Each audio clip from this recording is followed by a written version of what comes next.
Let's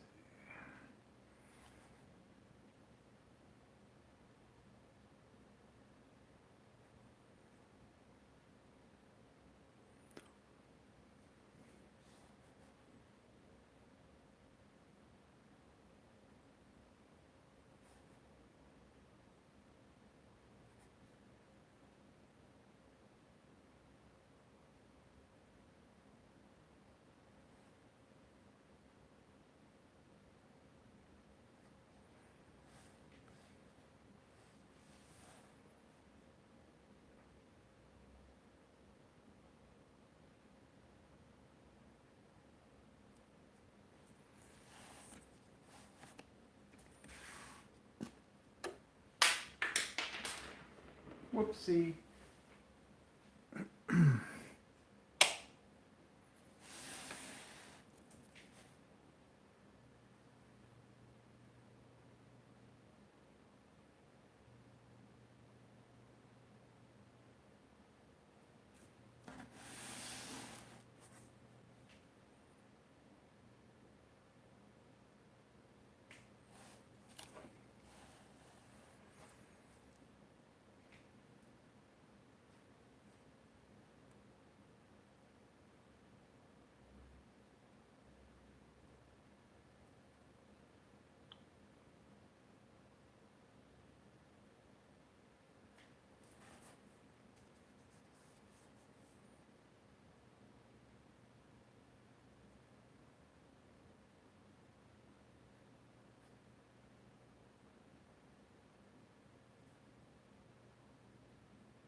Let me know if you guys have any questions.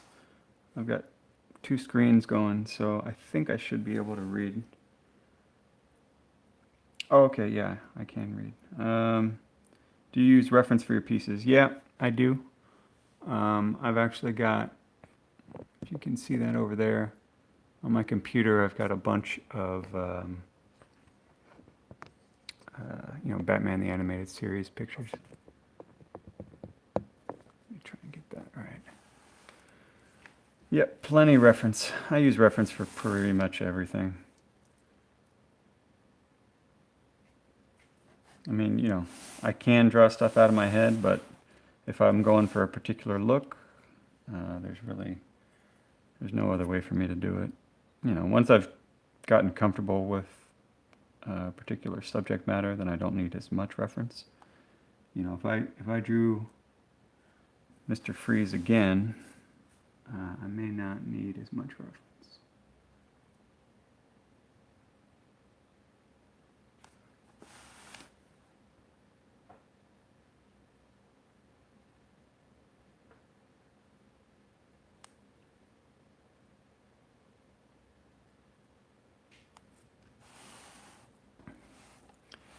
Any tips on getting a smooth, thin line with your brush? Yeah.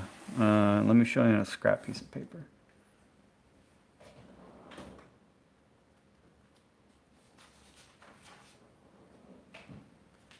So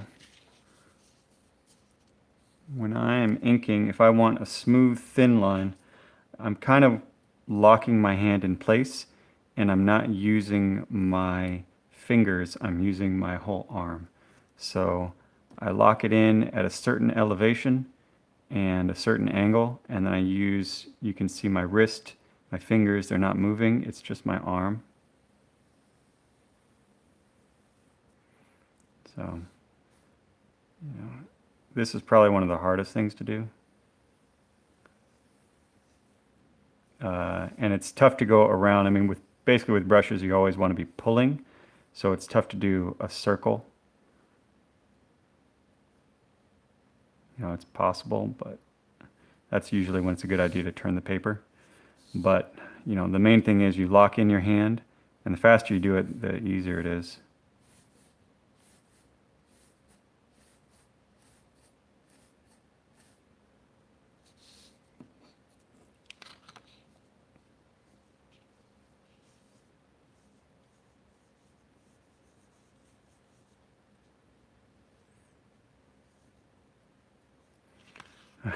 How many times have I used my dad as a reference model? Only for Dr. Doom.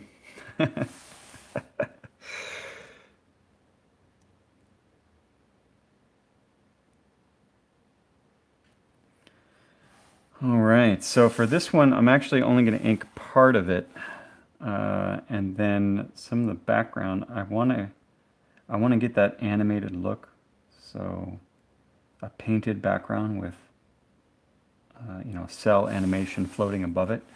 I haven't really done that before, but I think I know how I'm going to do it. I'm just going to paint the background. It's a very simple background, but I'm going to paint it in gouache. And then the other reason I'm not going to ink everything is because I want to do the ice and the glass in acrylic wash, which is an acrylic paint that dries flat.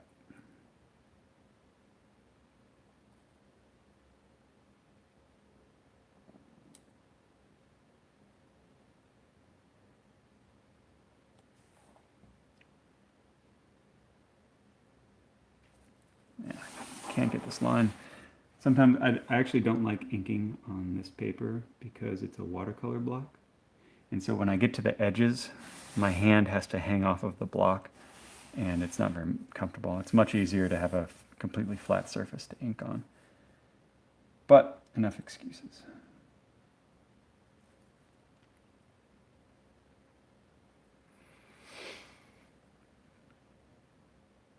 Yeah, the Pentel brush pen is great. This is the pocket brush. I prefer a real brush, but this is just so convenient that I I pretty much use it for everything. I mean, at first it was just for cons, then it was just for commissions, and at this point it's pretty much for everything. It's just so convenient. You know, I have started using a pen for some little stuff, but man, this is just too easy. I love not having to wash a brush. And, you know, I've been using the same one for years. I did finally buy a spare one, but I only use that for conventions.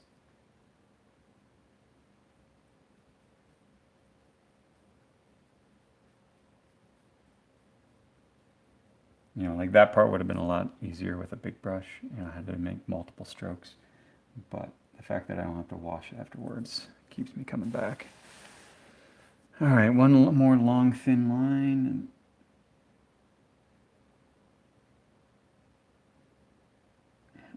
I don't talk and I don't breathe when I do the long, thin lines. I don't know if it's out of fear or what.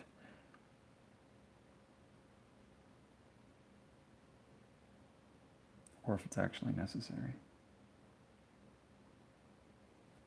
All right, let me see.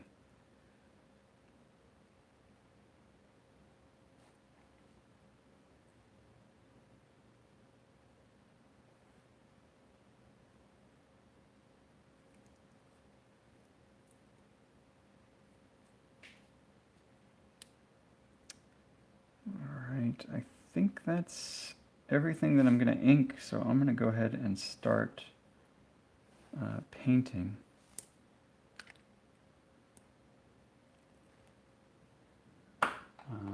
We're going to do, this part is going to be ice, and it's going to have white lines, so maybe I'll do that first. I'm going to go over everything with my eraser. This is my kneaded eraser. It's nice and pliable.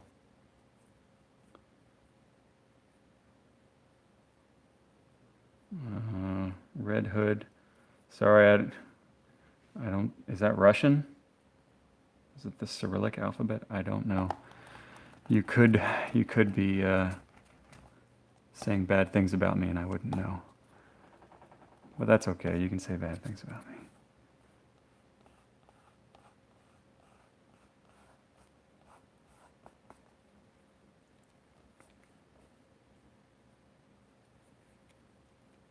Oh, nice. You're a colorist? Sweet. Yeah, I mean, color for me is, I don't know, I find it much more relaxing.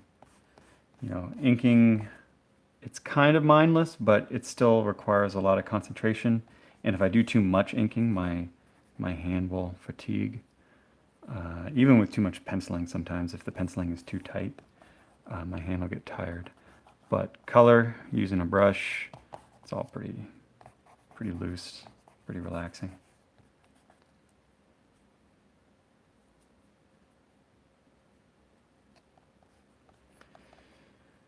All right, let me do my setup here.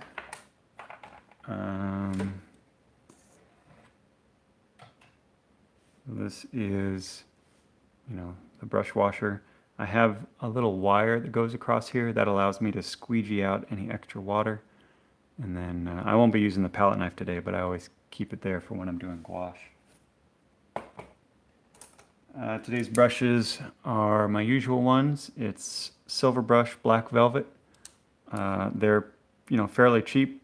They're a mix of natural hair and synthetic fiber, and they just work great for watercolor. I used to use them for gouache, and now not so much. Now I use pure Kolinsky for gouache, because this stuff's a little too soft, but it's, you know, still great for watercolor. I could never find one that had a perfect point, so I kind of made one. This is the 1/4 inch striper, and it's super long. It's for, I think, for like pinstriping or something, and it's a dagger end. But when you get it wet, it comes to a super fine point.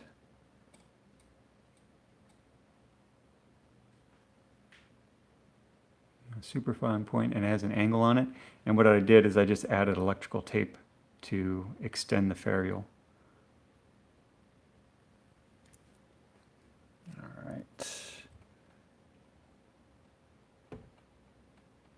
Oh, he's asking if there are other Russian fans. Awesome. Yeah, this is only my second live stream on YouTube, I think. And I think I'm going to start doing more of these because I tried Instagram Live, but they don't keep the video, and I just like having a record of how I spend my day. All right, so if you guys don't know, I love magnets. These magnets keep this stuck to my metal board. And the metal board is just, I had a custom cut piece of steel, real thin, but it's still heavy. And then I covered it with craft paper. Actually, it took me a while to figure that out. I was working on just the cold hard steel for a long time. And I was like, I need to change this. And this worked out real well. Just cover it with paper. All right, so I'm mixing up a little, I don't know what color this is. It's like a turquoise. I have no idea. Oh, cobalt green. Cobalt green, which is a nice color for ice.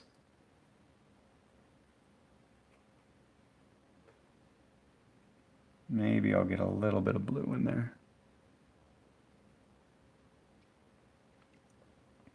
And there's so little, it's so light that I'm gonna put in a lot of water.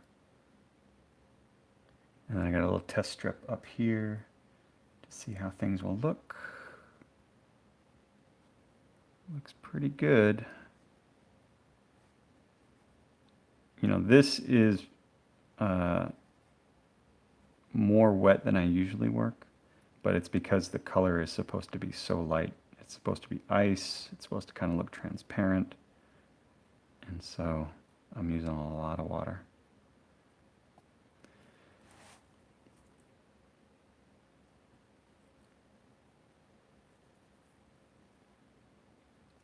And, normally I think I would erase more, but lately I've been liking the look of the pencil showing through and the kind of dirtier look that you end up with.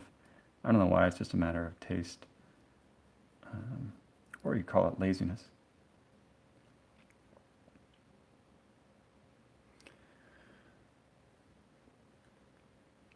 The chat isn't saved with a live stream? Huh, I thought it was. I thought the chat was saved. I could have sworn it was. I'll have to check and look at that later. Do I still work on Hellboy? No, but I will be doing a Hellboy cover later this year. Should be a really fun one, a painted one.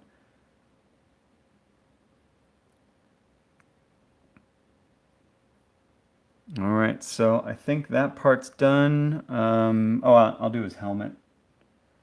Let's see. So I'm not quite sure how I'm going to do the helmet. Usually they just have it kind of like an ice color, sort of bluish green. So I'm going to go ahead and put that in there. But the thing that I'm thinking about is they had this one close-up where they actually did his helmet with a painted background. And I liked that look. So I might try and do it for here, but no guarantees. Usually when I do these commissions, I try to limit them to 3 to 4 hours. So, roughly speaking, an hour for penciling, hour for inking, and an hour for coloring. And then, extra time as needed. But it just kind of depends. That's also why I tend to charge more for likenesses. Because if it's a likeness or a movie costume, then I have to spend additional time looking up reference. And that, I try to add that into the time spent. Because, that's a fun part of the job, but it's still technically part of the work, if you can call this work.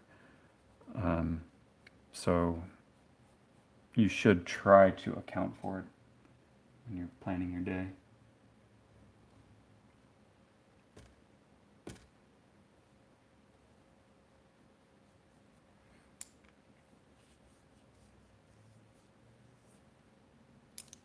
All right.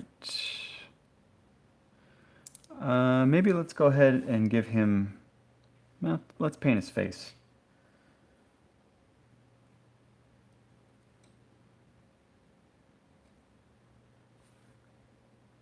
Sometimes I go dark to light, but on this one I'm just going to kind of jump around. Go ahead and get those nice red eyes in there.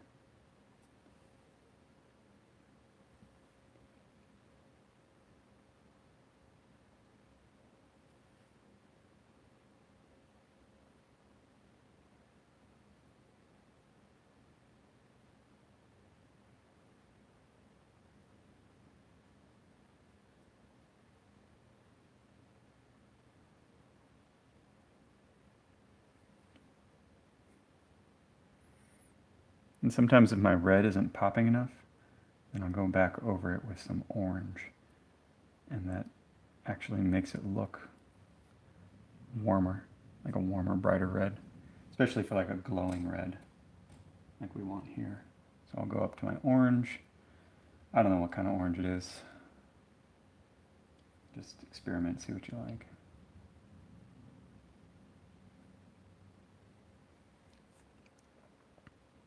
You probably won't notice much difference here, but you know, it does make a difference on the original. It kind of makes it look from just, turns it from just a red thing to a glowing red thing. How are we doing on comments? Let's see. Do you use a specific watercolor set? I'm using mostly Holbein watercolors, but I do have some M. Graham. Same for my gouache. Let's see.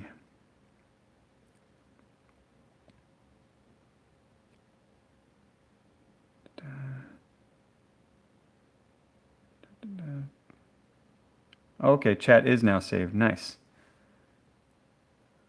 How do you keep the colors consistent when resetting the brush for more paint?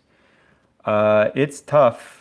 If I'm gonna do a large area, I'll try and mix as much as I possibly can right here, and go for it. But if it's kind of like a large flat area, then it's even tougher. And usually what I'll do is I'll wet the surface first, and I'll try to paint all of it as quickly as possible, let it dry, and then come back onto it for a second pass after it's dried again.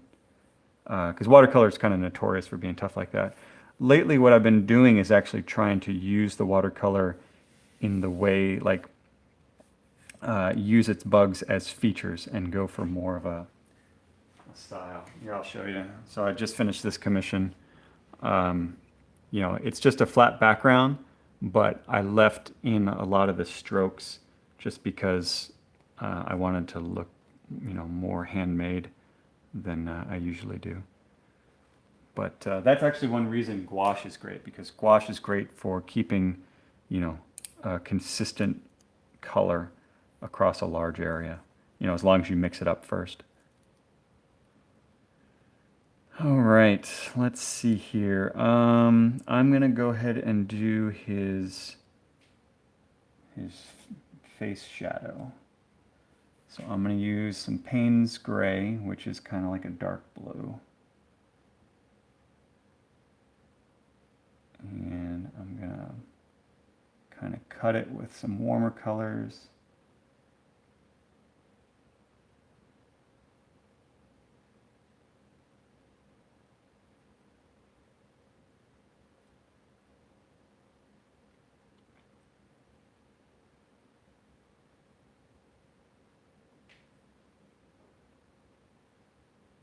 Yeah, because he's kind of like, he's always sort of purple.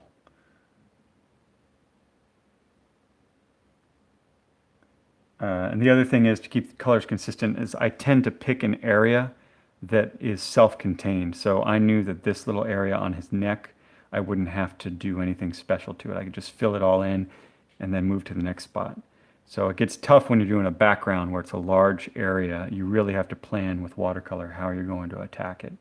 So next I'll do the nose, and I know that it's just going to be this little nose shadow.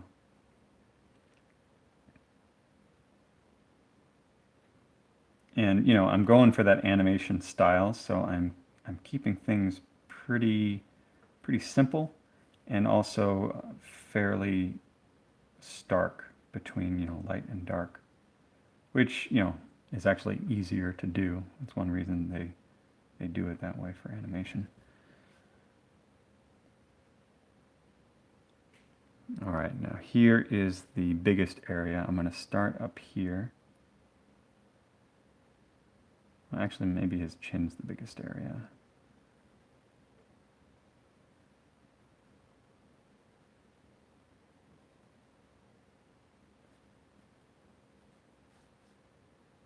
And then I'll take my dry brush and I'll wet it. It doesn't have any paint on it. It's just a wet brush.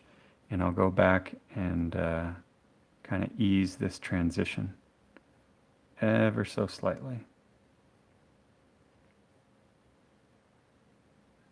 You may not be able to see that in the video, but makes a difference in real life,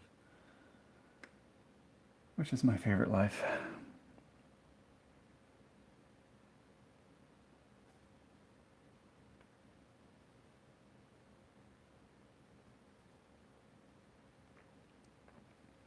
So if you want like a softer transition, it's actually a better idea to wet the surface first and work wet into wet. But that's not always possible.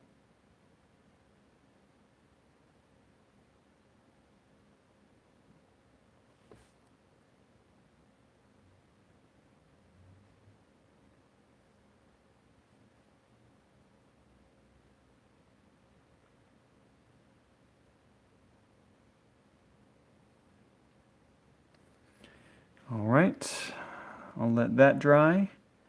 Will you be doing a gouache-based painting on the live stream? Maybe later this year. I didn't take on any gouache commissions for Stockton Con, which is later this month, but I still have about 5, well, maybe less than 5, leftover gouache commissions from New York Comic Con last year.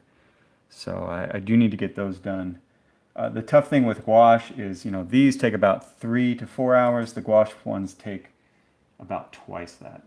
So it's much more boring to watch because it's just me kind of like, brush, brush, brush all day, all day. And which isn't, even I get bored watching it. I couldn't do this job without audiobooks. Like this is fun because I know it's going to be quick and I can talk to you guys, but with gouache, it's just so labor intensive that I have to have, like, I kind of plan my day around what I'm going to listen to. Whether it's podcasts or audiobooks or talking to my parents or whatever it is. It just takes a long time.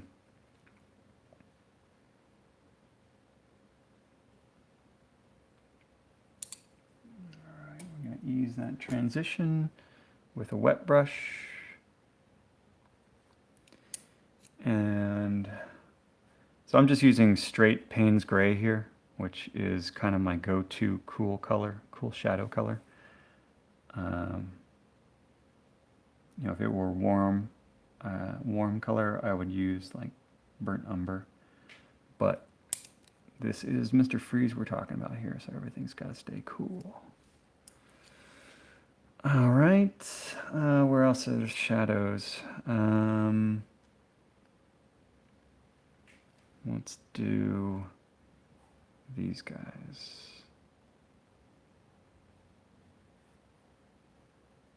I can't always do this in one stroke, but man, it always looks better if you can.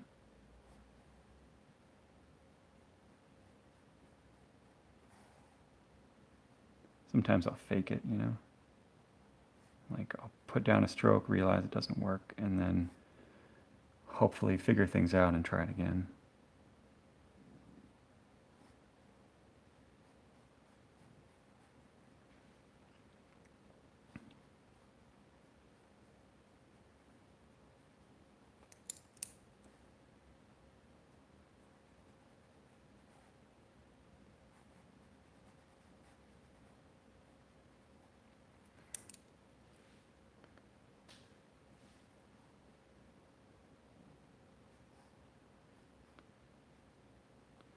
And as you can see, like, even though it's in pencil, I've kind of already planned out how I'm going to vignette it. So, it's always better if you can, make it look as if it was slapdash, but actually plan it in reality. I mean, that's half of what this job, well, I don't know, half, but, you're trying to make something look like it was quick and effortless, but it never is.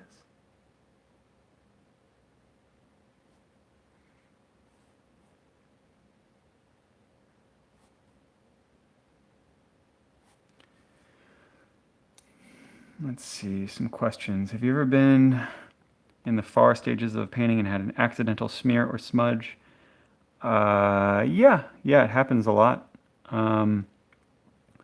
But, it doesn't really matter too much. With these ones, I'll just take some white acrylic wash and paint over it, and that's that. Usually don't restart, because by the time I get to this point, I have such a, I've done so much preliminary work that I already know what I'm going to do. And so the only kinds of mistakes I'm going to make are me dropping something, like just clumsy mistakes, which does happen, but, not that much where I have to worry about it. And of course, now that I'm talking about it, I'm totally going to drop everything. The only ones that are very tough to do, like the bad mistakes, I posted one a while ago as a commission of Beast and Blue Beast, and he was smiling, and it was I think it was in watercolor, and the paper just stopped working. Like there was one section that it looked fine. Everything it was white paper. It was the same paper, which is a Fabriano watercolor block, and there was just one section across his face that absorbed the watercolor completely differently. And I think I posted it on Instagram because I was so kind of shocked. It's just not what it usually does or what's supposed to happen. And so with that one, I really had to take great care to repair it. And the way I repaired it was by switching media to gouache instead of watercolor, which is much better for exacting control over hue, saturation, and brightness. And, I was able to save it, but it probably added an hour to my total time. And, nearly gave me a heart attack when it happened. But, you learn to live with it. There are other mistakes, that I'll fix in the computer. It's much easier to do like whiteout once it's in Photoshop. My dad still likes to use gouache because we sell the original inks. So he takes the time. He actually takes too much time. And he sits there and he fixes every little thing because he wants it to be perfect. But, yeah, I mean, it's a part of the job. Gotta fix things when they go wrong. But, that part is actually pretty minor compared to just trying to figure things out and make things look good. That's why I kind of limit my commissions to just these portraits, because the portraits you kind of can't go wrong. Like, when someone says, draw Dr. Freeze, Dr. Freeze, Mr. Freeze, I have a rough idea of what I'm going to do before I do it. I don't have to do any like preparatory sketches or anything. It makes things a lot easier. All right, once I put in the shadow, then I'm going to put in the blue. And actually, the shadow on his face is probably good, so I am going to go ahead and do that first. His face is a little bit more purple, so I'm going to add in a little bit more alizarin crimson, and it's going to go very, very wet, so that it goes very light. And even when I'm using gouache, I actually still use it a lot like watercolor. So it doesn't get thick until the very, very end when I know exactly what it is that I'm doing.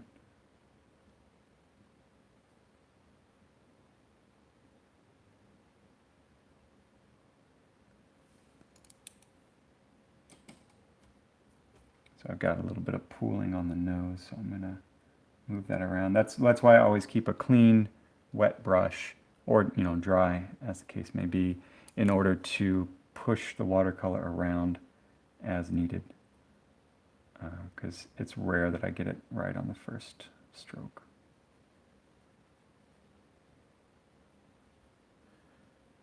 I don't know if you guys can even see. This color is so light that I don't know if it's even showing up on video.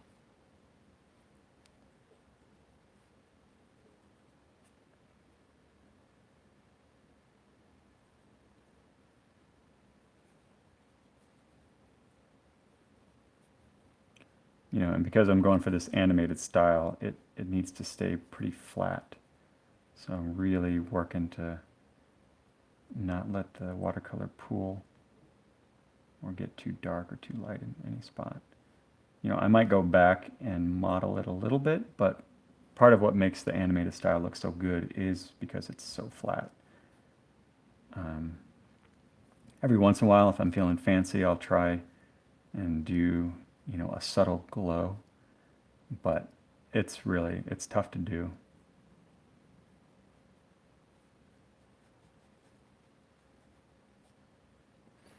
All right, so there's his skin. I'm going to darken his glasses. So I have little highlights on the glasses, but I want it to still look dark, even though it's a highlight.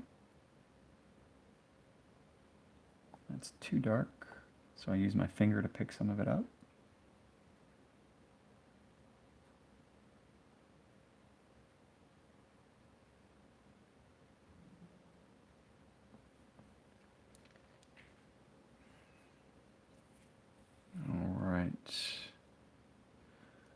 Hello, Johnny Gentle. Hello, welcome to my channel. What podcast do I recommend? Probably nothing that you guys would like. I like Econ Talk. That's my favorite podcast. All they talk about is, well, it's not just the economy, but it's lots of other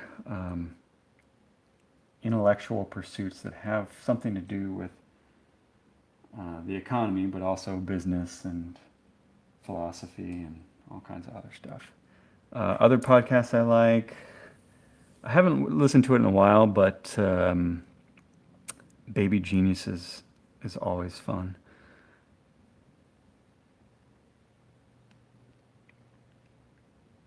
Oh, hi Mike. When I commission a character, I try to pick something the artist may not get asked to do a lot. Do I have a favorite character? Is this the Mike Campbell that is on this particular list? I like all the characters. I mean, it just kind of depends. Do you think comics, cartoons, superheroes are myth replacements for the great works of literature? Well, they're not replacements. I mean, a lot of them they're retellings, basically. There's definitely a place for both. What do you use for water with your brush? What do you use for water with your brush? I just use water. Nothing special. I have a little squirt, this thing right here. If I need a refill, I put it in there. I actually use this more for gouache, because the gouache palette has to be refilled. And then I have a little spritzer just in case. But I don't use that too much for watercolor, only gouache. I'm an economist. Austrian school, they seem a little rough for me sometimes. If I had to, I don't know, like all the labels. The Econ Talk, he's pretty libertarian, but he also is, I don't know, he's just really good about welcoming other viewpoints. He definitely has his, and he always mentions it. Is Austrian school like Friedrich Hayek? If that, I've read him. He's good. Their basic thing is that you don't know everything that you think you know, and I think that's pretty true most of the time. But if I'm the dictator, I definitely do believe in what's the correct term? Wealth redistribution. I think most people do believe in that to some degree. It's just a question of what exactly the levels of redistribution. I'm a proponent of the universal basic income, but for many different reasons.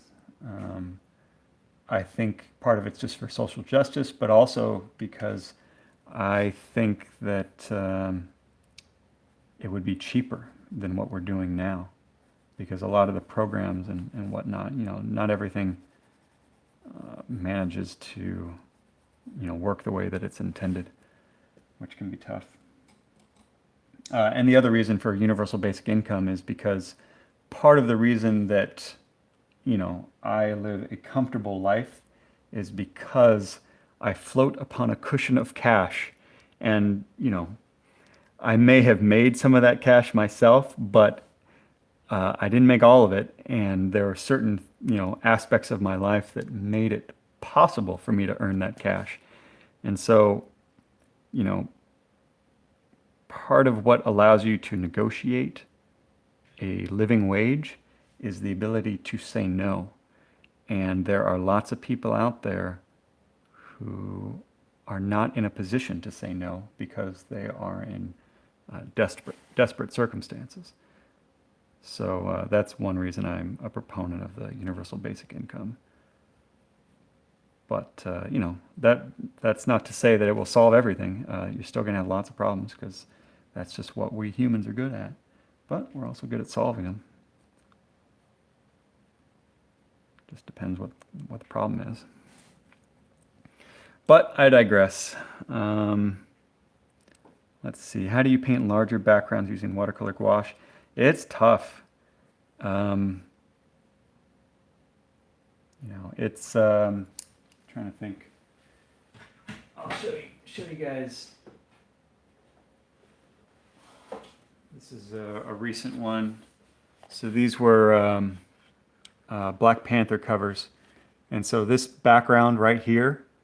It's kind of the first time that I started painting background first, because I watched a video. You guys should all watch it on YouTube. It's one of the guys from the Studio Ghibli doing a gouache tutorial. There's two of them, and I've retweeted them before, so you could look through my stream to see if you can find it. But also, if you go to James Gurney's blog, he's got it. He did a couple posts on them, and man, I mean, those guys are just amazing. Because I kind of feel like when I do gouache, I'm just kind of always winging it, and to see them use it, it's just beautiful to watch, basically. So what they do is they make sure that it's all taped down, and they also work flat. I usually don't work flat. I'm at a 45-degree angle right here. So they work flat because they use a lot of water, and they do the background first, and they spritz it all down, and it's very, very wet, and they even use a big brush to make sure that the water gets everywhere. And then they come back with the same big brush, and they load it, a brush like this, and they're using a big palette. They mix a lot of paint, and they just go. And so that's what I tried doing on this one and this one, to get the the really big. You don't want it to be completely flat. I mean, that's actually easier to do with gouache. I wanted a little bit of the paper to show through, so you can see some of the modulation. And the other thing is on this one in particular, and a little bit on this one, you have to plan for the glow. So as I'm painting the background, I already know that there's going to be a glow around the fire and also around his head. And you just have to kind of account for that. You can go back and paint it over, but it's much, much easier if you just plan for it and try to get it done ahead of time. All right, let's get back to painting here. I'm going to paint his shoulder pads. I'm using a little bit of phthalo blue. It's some kind of phthalo. I don't know what it is. It's a good idea to have a warm and cool of every color. So blue, you have a phthalo and you have an ultramarine. Yellow, you have an ochre and a lemon. And red, you have alizarin and, cadmium or naphthol, or I don't know what kind I use. I've pointed it out before. It's Holbein permanent red. I like it because it's super bright red. It looks like a cadmium, but it's not opaque, so it does not cover up my black lines, which is usually what I'm going for when I use watercolor. I used to do watercolor by itself, but now I've kind of switched to all gouache just because I can control it better. All right, let me color these in real quick. I'm doing more talking than painting here, guys. But that's good.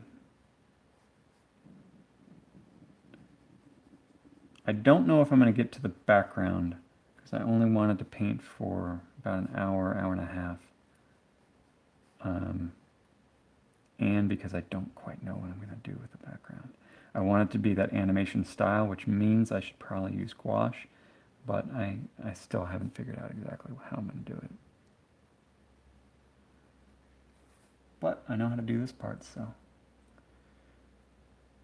Got phthalo, ultramarine, and as you can see, I've already put in the shadows, so all I'm doing is kind of filling in the color. Keeping things pretty loose. I'm not going quite as tight as they do on the animated series art.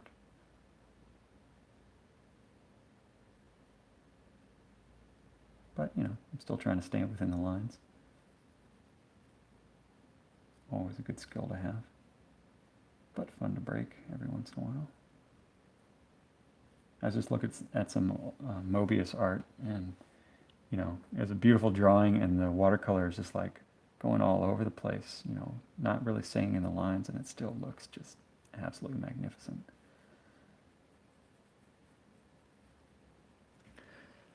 All right, I think that's good. Maybe I might hit his collar one more time, make it a little bit more blue, especially in the shadow area.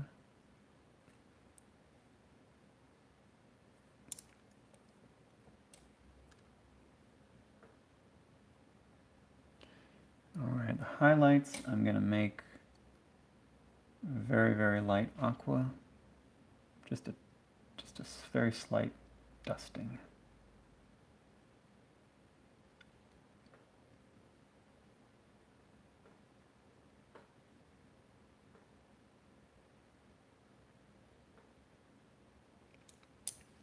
All right. And you know what? I think I'm going to make the ice darker. The reason being, I know the background's going to be very dark, but more so, I know I'm going to do the lines in white, and I really want those to pop. So I'm going to go darker on these.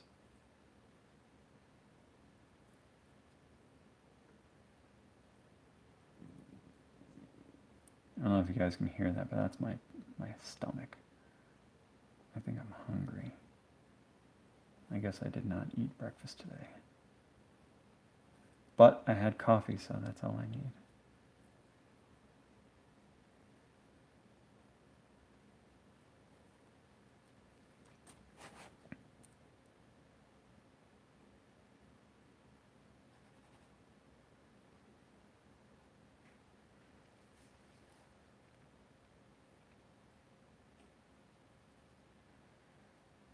All right, I'll let that dry, and we'll go ahead and do the gray part of his suit.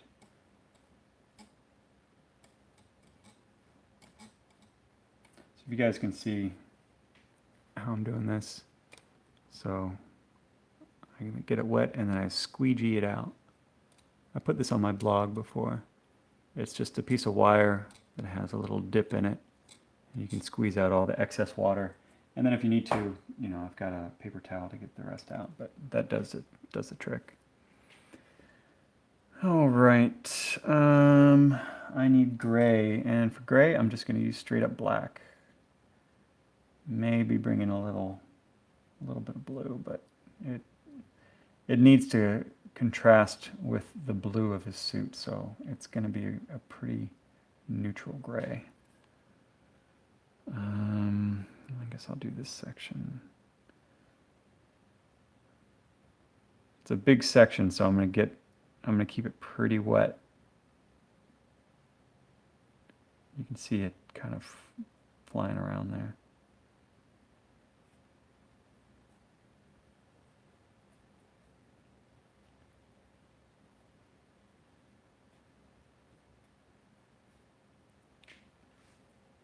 All right. I bought James Gurney's Color and Light book. Yeah, that book is amazing. James Gurney's Color and Light. I don't own it, but I flipped through it many, many times because I've just been reading his blog for years. If you guys have any questions about painting color, you cannot go wrong with that book.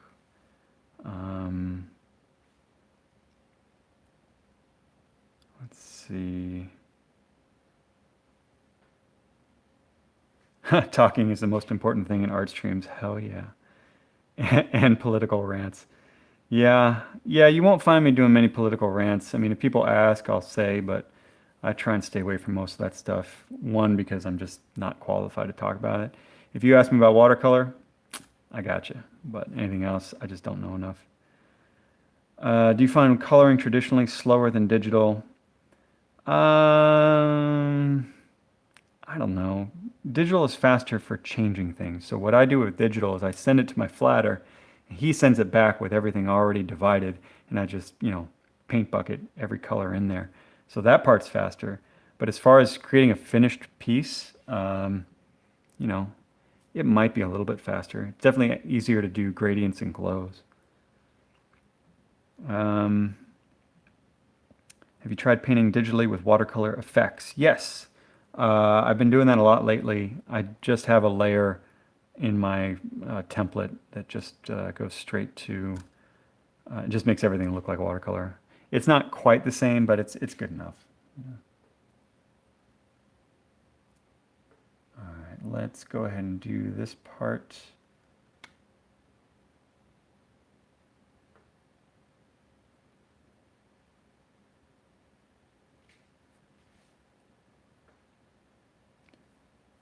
So I want it to be darker than the top plane, but I don't think I'm going to worry about it too much right now because I can always make it darker on a second pass.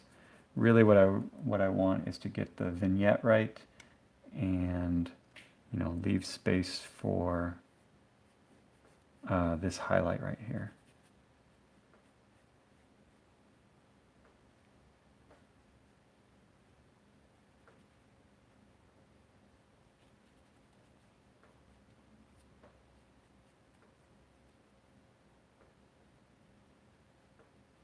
If you guys hear any clicking, that is, well, at least I think it is. It's my door. So as the sun comes up and it hits my aluminum door, it expands, and it took me a while before I figured out what that was. I think aluminum changes quite a bit when it changes temperature.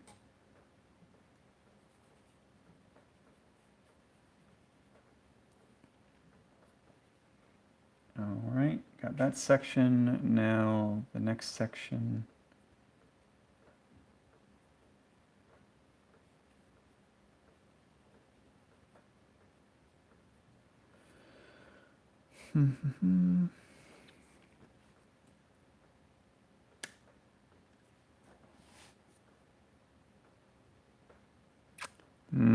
I think I'll let that dry.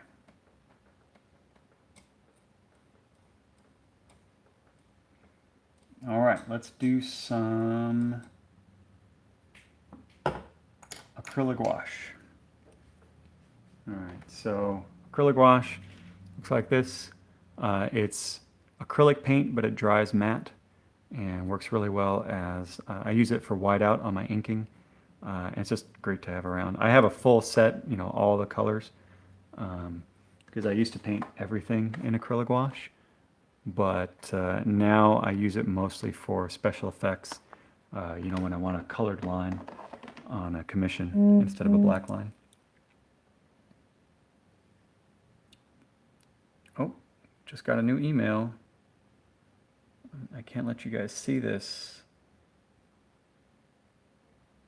Ooh, that sounds like a good one, guys. I definitely don't have time to do that, but it's such a good project, I might just have to. That's the problem. Not enough time. Let's see. I'm going to put my white paint here. This isn't typically the way I do it, but you know, it'll work well enough. Give it a little spritz, keep it wet, and then maybe I'll use a liner brush. I know I've got some somewhere. Yeah, this is my liner brush. Real nice and thin. Sometimes I call it my Spidey webbing brush. Although, you know, last year, maybe 2 years, I've pretty much been using a pen for any Spider-Man webbing that I've been doing. Which isn't that much, but every once in a while, you know, I need to. All right, time to put in some white lines.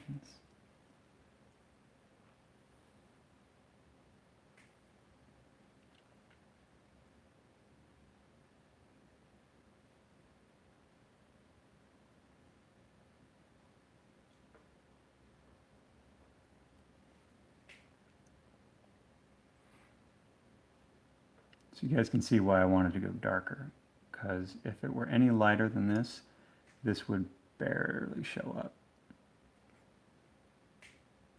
Now, you can actually do this ahead of time,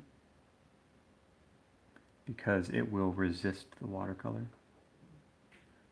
But, you know, this works too.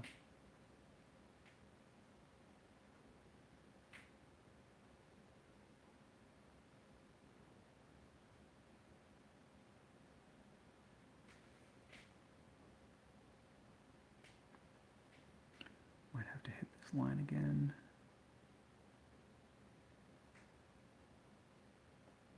You know, painting light on dark, it can be tough. You know, what you have to do, it's kind of different than doing dark on light, because you actually have to create a physical layer that's thick. So it's just a very different way of painting. You're almost, you know, usually when I paint, I'm letting the paint be absorbed into the paper, and that's you know, the effect that I want. But when you're painting opaquely, you're really just kind of applying it, letting it sit there. You know, you're just kind of dragging your brush along, but leaving an appreciable layer. So a lot of times, and I was even looking at a Leyendecker recently, you get this kind of channeling effect where the center is kind of carved out, and you're almost forming like a tiny little aqueduct where the edges are raised, because you know, you have to have some kind of contact with the paper, and that contact usually comes in the center of the stroke. So you're left, I don't know if you guys can see it, but you're left with these two ridges on the outside. So, you know, someone like Leyendecker, he uses that to his advantage because he knows it's going to happen, and that's just part of his style.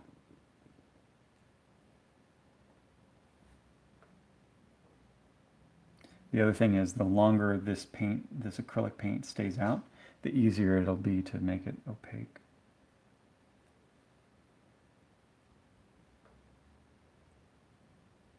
Back in the days when I was doing more inking, like I'd say on when I was regularly penciling and inking Spider-Man, you know, I was inking myself. That's before my dad came on. I would actually set out the ink ahead of time. You know, if I knew I was going to be doing an inking session, I'd pour out some ink and I would let it sit and kind of dry out, you know, not completely, but just not be as watery as when you first pour it out. And at the time I was using Holbein Special Black ink. I still have a lot, but it's just, I don't use it as much because the Pentel is just too convenient. Oh! That, guys, was a mistake. Luckily, I saved it. Tough to say why that happened. other than I was just being clumsy. But no harm, no foul.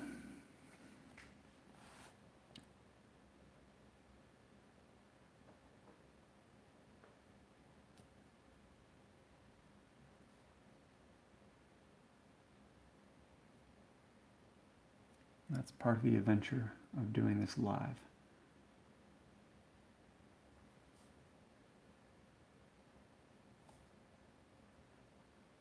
Yeah, I like tutorials where things go wrong.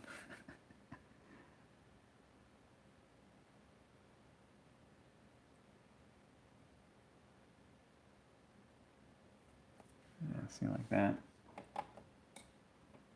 I don't like the way that that line's too thick, so I'm going to go back and kind of carve it back. So I took all the white out of my brush and replaced it with water. And so while the acrylic is still wet, you can kind of carve out where you were. And if you really want to, you can actually bring some of that white out and kind of turn it into a slight gradient. I'm not going to do it here because if I do it, I'll get carried away and then I'll want to do it on all the pieces.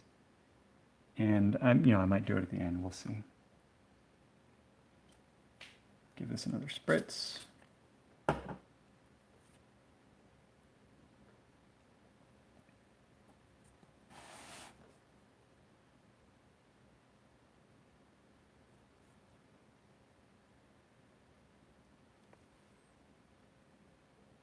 I don't normally do backgrounds for these, but I just really wanted to get that animation look.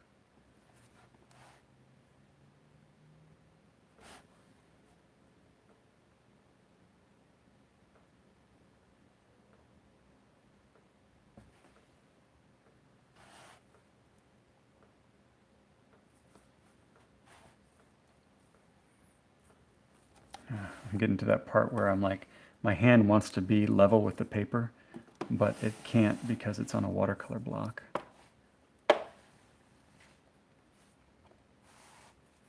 So I'm going to come in at from a different angle.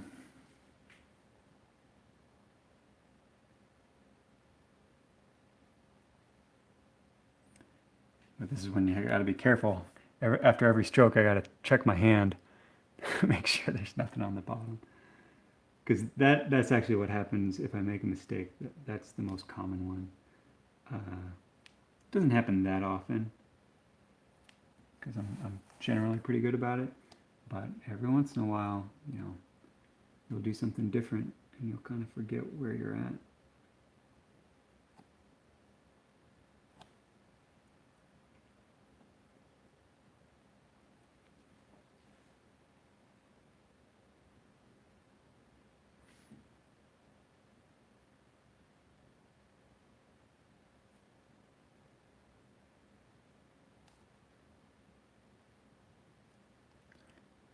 Almost done with this part.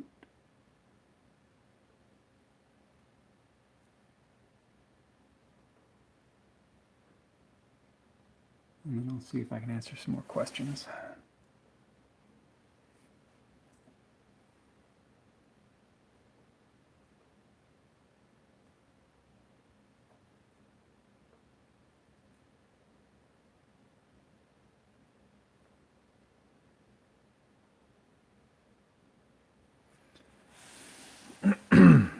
All right. Let's see, any questions?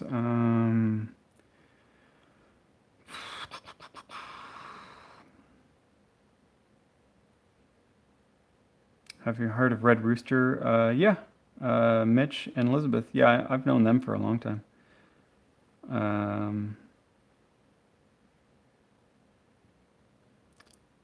Yeah, I haven't pledged yet, but I shall. I retweeted them a while ago.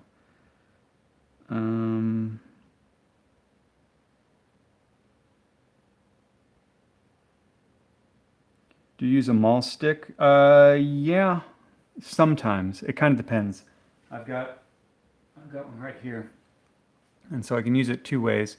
This end is just, I mean, I know it looks crazy, but what it does is it hooks on the um, top of my easel, and then I can just put my hand on it like this. The other more traditional way is like from my oil painting days. You just have a chamois cloth, and uh-oh, I'm running out of batteries. Give me one sec, guys. I gotta plug in.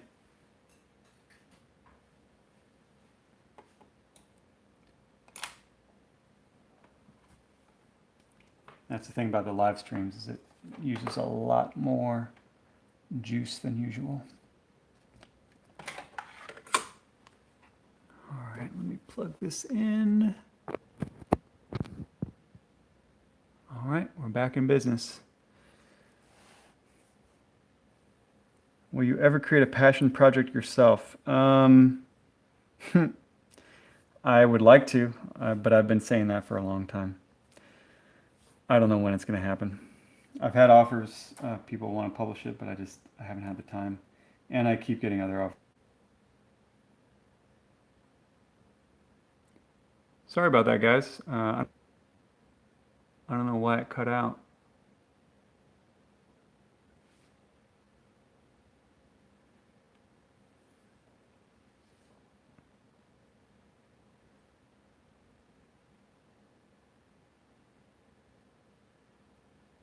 Yeah, sorry about that.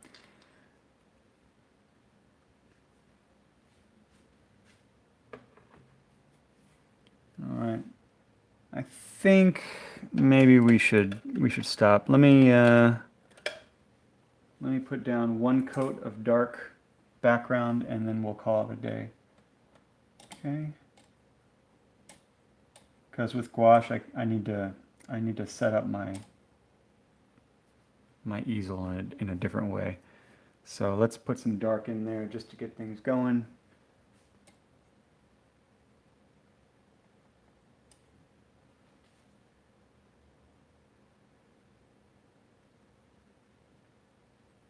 Just so you can get a feel of what it's going to look like.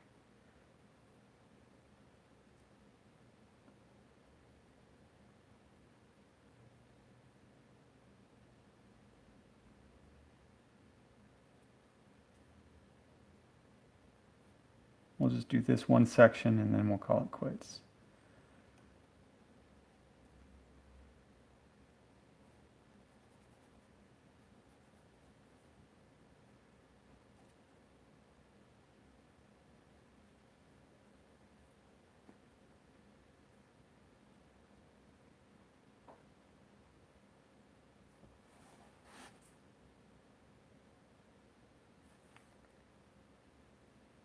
Okie dokes. All right, guys, any last questions? Let me know, and I'll answer them before I sign off.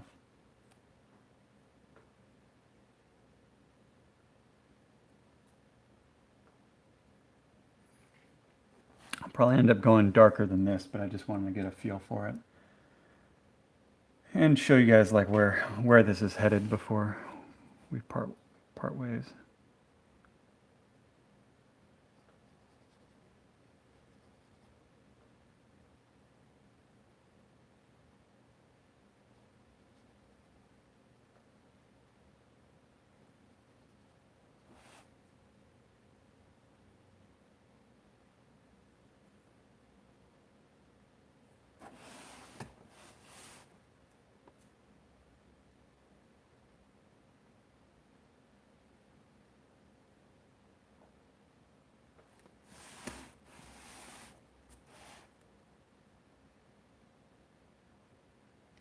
You know, I'm rotating things as needed. You know, since I'm right-handed, I have to be pointing that way because that's where the edge is going to be.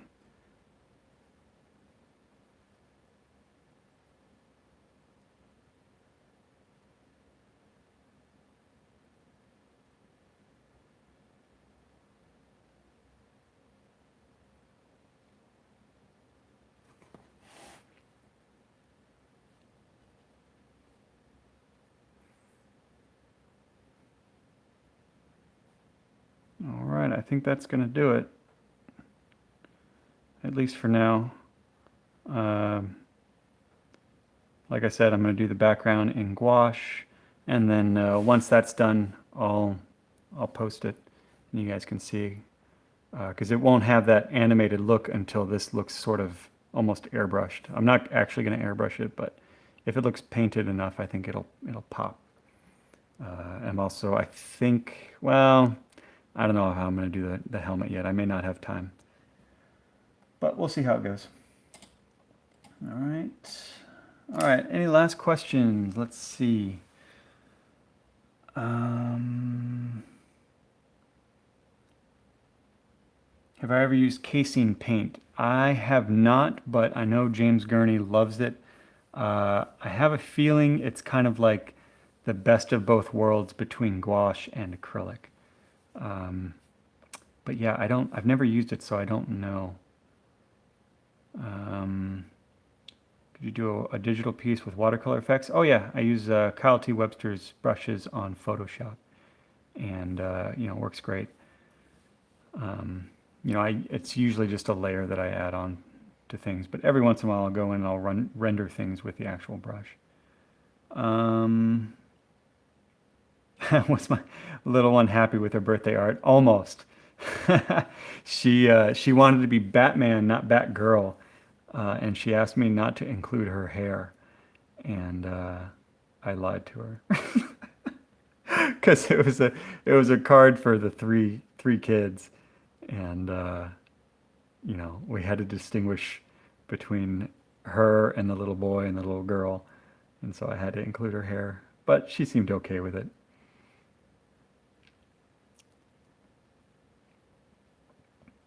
All right, guys. Thank you so much for watching. Appreciate you guys all watching me paint. Like I said, I'll finish this and then I'll post it later on to all my social media.